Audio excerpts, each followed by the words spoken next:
Good day, I'm Andrea Chisholm and this is your JIS News for Wednesday, January 7. 340 Jamaicans left the island on Tuesday for jobs in Ontario, Canada, made possible on the government's Overseas Employment Program. They are the first batch of farm workers for 2015 and will be on the program for the next 8 months. Labour Minister Derek Kelly, who addressed the workers before they left, said they would be employed in greenhouses. To do crop production, food processing, tobacco plants, as well as nurseries, which are involved in the cultivation of peppers, tomatoes, eggplants, and cucumbers. You'll also be engaged in packaging, tobacco and fruits for shipment. The minister urged the farmers to maintain professionalism on the job. I'm urging you to observe the regulations as much as possible as it regards your health and safety at the workplace. I want to advise you also not to breach rules, such as being absent without leave. Minister Kelly also underscored the importance of the Overseas Employment Program, pointing out that for 2014, remittance inflows from Canada totaled $1.7 billion. Over 7,950 workers got jobs in Canada in 2014, 90% of whom participated in the Farm Work Program. The Labour Ministry is projecting that more persons will benefit from the program this year.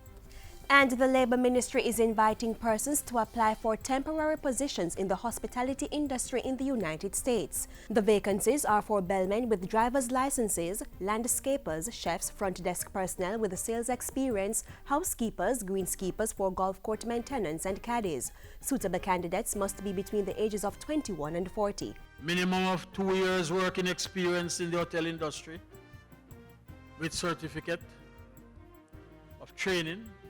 No criminal record, valid passport with at least 1 year in your possession. Persons should not apply if they've been denied a U.S. visa in the last 12 months or if they've been deported from the United States, Canada, United Kingdom, or any other country. Interested candidates should drop off detailed resumes along with their passports and recommendations from the hotels they have worked at the Ministry of Labour and Social Security in their parish by Friday, January 9. The Norman Manley International Airport is set to receive a walk-through thermal scanning unit as the country continues to deal with the threat of Ebola.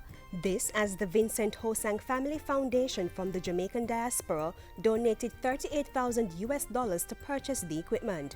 With this recent donation, Jamaica will now have 3 thermal scanning machines. Donations were previously made by the Sagicor Group and Supreme Ventures Limited to purchase machines for the Sangster International Airport and the Falmouth Cruise Ship Complex.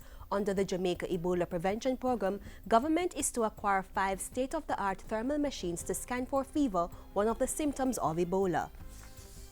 The National Building Act to govern the construction sector is now being reviewed by the Legislative Committee of Cabinet. State Minister in the Ministry of Local Government and Community Development, Colin Fagan, says that bill and the Disaster Risk Management Act shows government's commitment to disaster resilience. The ministry remains committed to advancing the efforts of building a Jamaica that is resilient to disasters in general and certainly for earthquakes.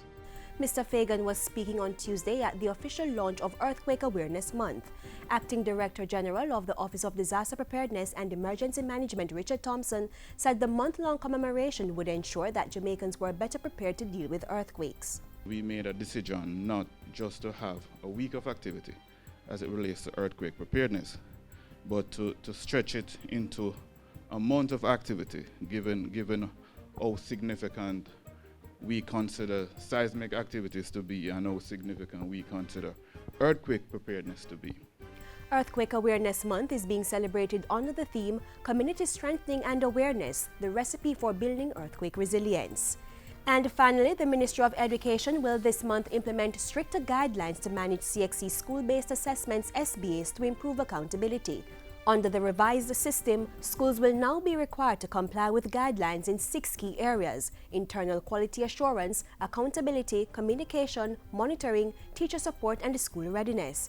Education officers and a team of assessors from the Education Ministry will continuously monitor schools to ensure compliance. The ministry is warning that students at delinquent schools will suffer as the SBAs represent between 20 and 70% of their final grade. The new SBA management guidelines are in response to previous allegations of malpractice on the part of some students and school personnel. And that's it for JIS News today. I'm Andrea Chisholm. Thank you for watching.